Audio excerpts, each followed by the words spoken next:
बॉलीवुड में अपनी किस्मत को आजमाने के लिए कई सितारे आज तक आ चुके हैं। कुछ ने हीरो बनकर लोगों के दिलों पर राज किया, तो वहीं कोई विलेन बनकर ऐसा छाया कि सालों तक लोगों के दिलों पर खौफ भी पैदा किया। आवाज इतनी दमदार कि डायलॉग बोले तो सुनने वाला कपकपा जाए। और इस एक्टर ने एक्टिंग के लिए अपनी सरकारी नौकरी तक छोड़ दी जब उसकी उम्र सिर्फ 40 की थी। एक या दो नहीं, 450 फिल्मों में इस एक्टर ने काम किया, लेकिन तब भी ये एक्टर कभी भी लीड नहीं बना।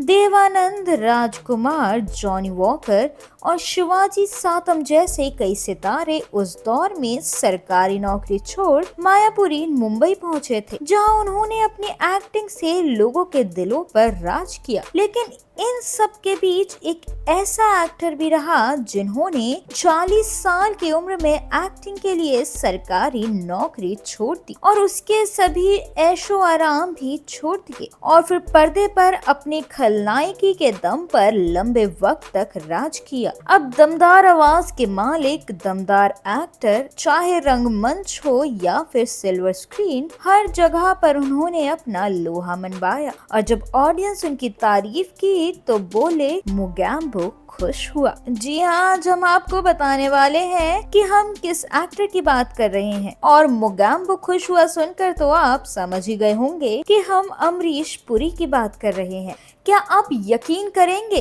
कि जिस आवाज से वो लोगों को डरा जाते थे, वो कभी उन्हें भी अपनी आवाज की वजह से रिजेक्ट होना पड़ा था, लेकिन बाद में उन्होंने अपने दम पर ऐसा स्टारडम हासिल किया कि उसके कुछ कहने ही नहीं। साल 1950 के दशक में बॉलीवुड अभिनेता बनने के लिए वो मुंबई आए थे, लेकिन अपने पहले स्क्रीन टेस्ट में वो आवाज को लेकर फेल हो गए और फिर उन्हें रिजेक्ट कर दिया गया। वो कर्मचारी राज्य बीमा निगम में बतौर क्लर्क के रूप में सरकारी नौकरी किया करते थे और एक्टिंग का भूत उन पर ऐसा सवार हुआ कि जिस उम्र में लोग रिटायरमेंट प्लान के बारे में बात करने लगते हैं, तब उन्होंने ये नौकरी छोड़ने का फैसला लिया और 21 साल बाद उन्होंने ये नौकरी छोड़ी और पृथ्वी थिएटर में सत्यदेव दुबे द्वारा लिखित नाटकों में अभिनय करना शुरू किया। कुछ साल बाद उन्हें धीरे धीरे पहचान मिलनी भी शुरू हो गई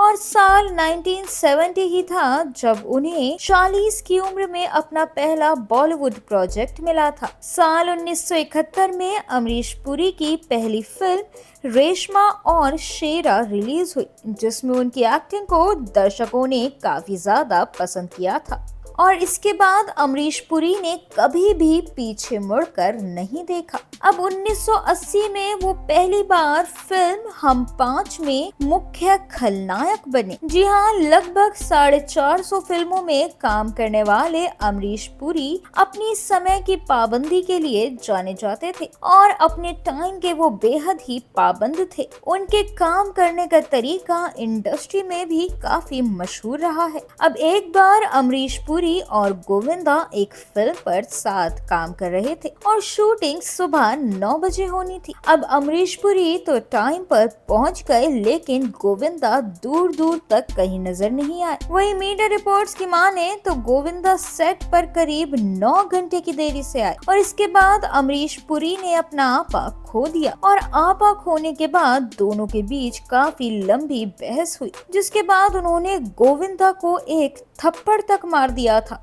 जी हाँ, रिपोर्ट्स के मुताबिक अमरीश पुरी के साथ हुई इस घटना ने गोविंदा को इतना परेशान कर दिया कि उन्होंने कभी भी उनके साथ काम न करने की कसम तक खा ली थी। अमरीश पुरी ने मिस्टर इंडिया में मोगैम्बो, त्रिदेव में भुजंग, घायल में बलवंत राय, दामिनी में बैरिस्टर चड्ढा और करण अर्जुन में ठाकुर दुर्जन सिंह जैसी कई खलनायक भरी भूमिका निभाई है। अब खलनायक तो वो बने, लेकिन बतौर लीड एक्टर वो कभी भी किसी फिल्म में नजर नहीं आ सके। बता दें कि अमरीश पुरी के इस खलनायक अवतार, उनकी दमदार आवाज, दमदार एक्टिंग और उनके दमदार रुतबे की चर्चा आज भी बॉलीवुड के गलियारों में होती रहती है। ये तो था बॉलीवुड इंडस्ट्री से जुड़ा एक काफी इंटरेस्टिंग किस्सा। बॉलीवुड की दुनिया से जुड़े और भी इंटरेस्टिंग किस्से और कहानियां जानने के लिए stay tune to Mayapuri cut और चैनल को सब्सक्राइब करना बिल्कुल भी ना भूलें।